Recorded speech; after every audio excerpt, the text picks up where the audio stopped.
guys, this is Lord Chael speaking on behalf of our show sponsor, Established Titles. Established Titles is a project based on a Scottish custom where landowners are referred to as lords and ladies. They allow you to buy as little as 1 square foot of dedicated land so you can officially call yourself a lord or a lady. Established Titles is not just about your ego. You also get to do some good.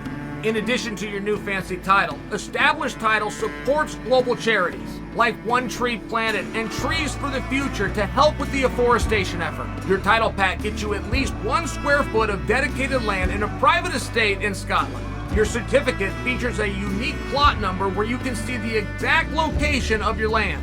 And right now, Established Titles is holding 200 plots of land right next to mine. So come join me in the Bad Guy Inc. Kingdom. Getting this certificate even allows you to officially change your name to Lord or Lady. Put it on your credit card, put it on your plane tickets, or if you're so inclined, put it on your dating profile. Makes for a great last-minute gift, and there's even couples packs that come with adjoining plots of land. Established Titles is having a great limited-time sale. Go to establishedtitles.com/Chael to save 10% off today. Remember to use the promo code Chael, or just click on the link below. According to the Underground, the kids on the Underground are saying that Colby Covington and Chimaev have agreed to a 5-round main event at UFC 285. Now, to put that in perspective for you, we just got done with 280. So you're looking about 5 months down the road. That would bring you to about March of 23. This is off the top of my head. What do you guys think? Apparently they've agreed to it and it'll be a #1 contenders bout. I got to throw that in. I want to know what you guys think. Now, I'm also citing my source, which is the Underground. That doesn't make it official. This isn't a headline. This isn't some news source that has put their name on it or a writer who's put his reputation on it. However, if I was to be fair, in this sport where there's smoke, there's fire, and the Underground used to run our industry. Like, I'm sure that's the thing that an insider would really like to have. I'm sure that's the thing that a .com would like to have, but there is feasible ways how someone with an account on the Underground would get this scoop before anybody else. So what do you guys think? I mean, do you think it's true? I guess we have to start there. Do you think it's true? Do you think that with authority it was made a #1 contenders bout? Or do you think that's something that these guys are putting on it? And do you want to wait 5 months to have your top contender? I mean, there's a lot of moving parts on this. Chimaev and Colby are agreed to fight a 5-round main event on a pay-per-view, which means if they were to do that, there would not be a title fight that was in front of that. First off, this would be the main event. Do you think so? Secondly, that's going to be a long time out for Colby, but that's also going to return Chimaev to 170 pounds, which seemed to be a little bit of a hot potato that was up in the air. I mean, that thing was complete with conspiracies that he could make 70 all along and wasn't supposed to. I mean, there's been a lot of moving parts and there really hasn't been any clarity.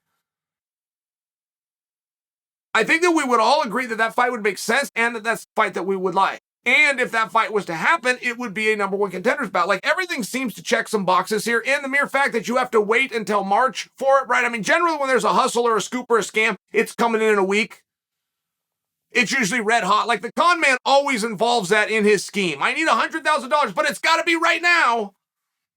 So there's some pieces of this where I do believe it, where I do think there's some potential for that. I don't think you're going to get Colby back if you don't put #1 contender on top of it. I just don't think you're going to get him. Chimaev waiting to come back that long would be a little bit disappointing, but we stopped the Chimaev marketing train a long time ago. The single greatest marketing that's ever been done for an athlete was Chimaev, with the quick returns and the changing of the weight class. Somebody stopped that. It was organic. It was on accident. No think tank came up with it. It happened naturally, and somebody still found a way or a reason to stop it. So March, okay. I mean, I haven't seen anything about this yet that I would disagree with. I would actually be given some answers if this was true, such as what is next for Colby? It appeared that a door wasn't opening for Colby. Whatever he and George have going, it appeared that they were going to be stopped until whatever that was got finished. It just looked that way. So if the door opened for Colby, that's going to open a door for Masvidal. If you're saying this is a #1 contenders bout, we're now at least getting a little bit of clarity on when the trilogy fight between Usman and Leon would be. Like, there's some pieces that could fall in together very nicely. Or not to mention, I mean, Colby and Chimaev, we were told we were going to get that fight and for a number one contendership a meaningful amount of time ago. The night, to put this in perspective for you, so I don't have to keep track of dates, the night that Yair Rodriguez fought and defeated Brian Ortega, that night, that was the main event, but it was wanting to be Colby versus Chimaev. And you'll remember that Dana went on Pat McAfee. This is just before Chimaev fought Burns and said the winner of Chimaev and Burns is going to draw into Colby. Show was on ABC. It was out in Long Island. There was some moving parts. That's going to be the main event. It's going to be for the number one contendership. That all made sense at the time. So I feel as though you grab these two guys, neither one of them's lost. Both of them are red hot. You got them in a division where you need a number one contender. You put them together. Like, there's everything about this, I believe, it makes a level of sense. You got to wait till March. I don't know that I'm getting you excited for something, and I'm really just looking for scoop. Is there a reason a .com or nobody with credibility has put this out? But it is alive and well with the kids on the underground that seem to know more than everybody else does in the first place.